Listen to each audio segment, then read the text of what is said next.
Last week, I uploaded a video that was cut short. There was a lot to pack into that video, and I ran out of time. So, in the spirit of the new year, I'm revisiting what I was supposed to cover in that video, and hopefully I'll continue my adventures next week. Without further ado, here's what happened in my first month of Spooncraft.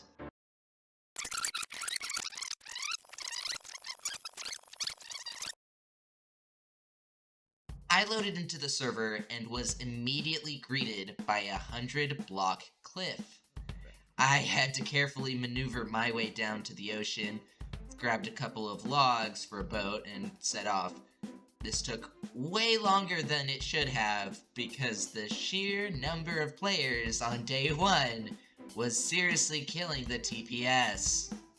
Eventually, I found a coastal village.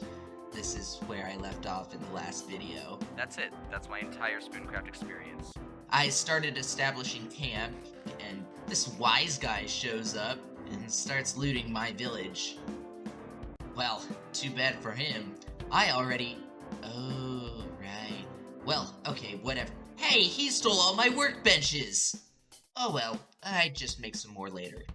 The important thing at this point was getting a supply of iron.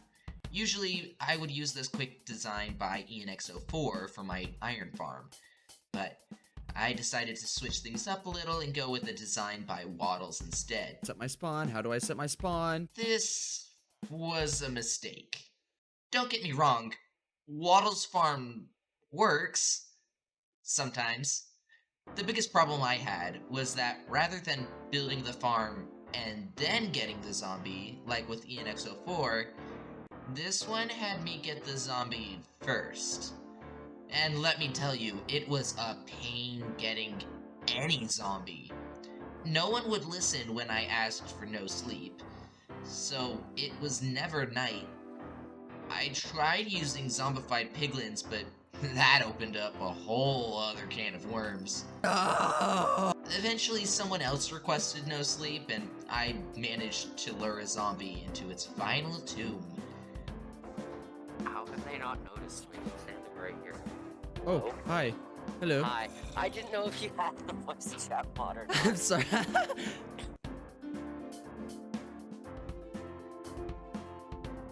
I finally finished the farm and had more or less a functioning infinite source of iron. Immediately after, I had to embark on a side quest upstate for a theater competition. While I didn't win, it was really fun and I had a blast. Other than the part where my phone just completely died, of course.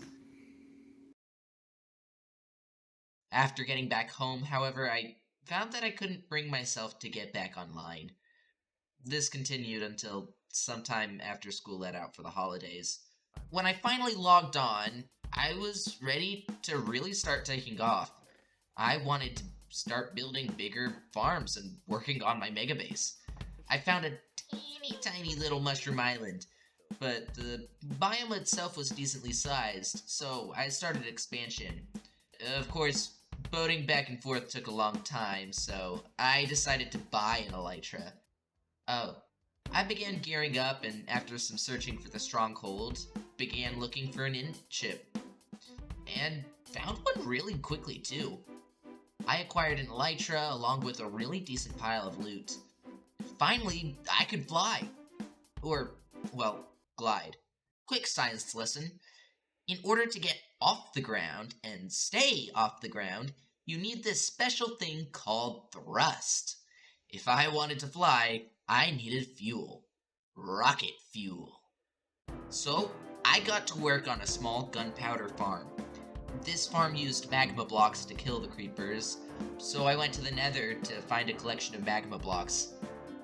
Guess what idiot forgot to put back on his wings and took an unplanned swim.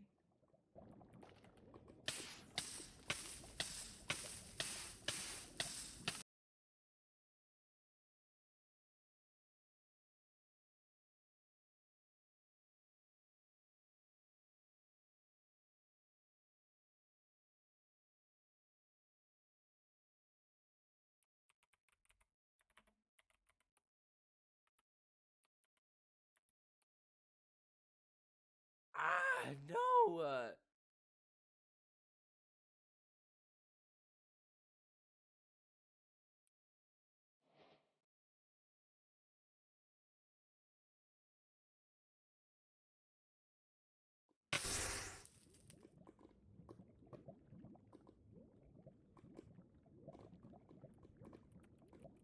Yeah, I had to get a new pair and then bought a ton of gunpowder to avoid ever going to the Nether again.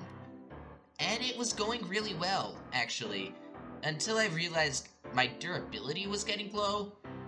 Great, now I need a mending book, and because the shop was out of stock, I had to get a mending villager. But I could not find a cow in sight. I had no leather. Well, maybe I could get some from bartering, or a hoglet crap! crap.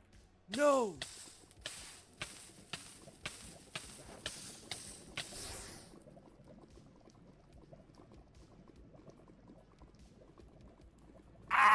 This time around, I got a backup pair.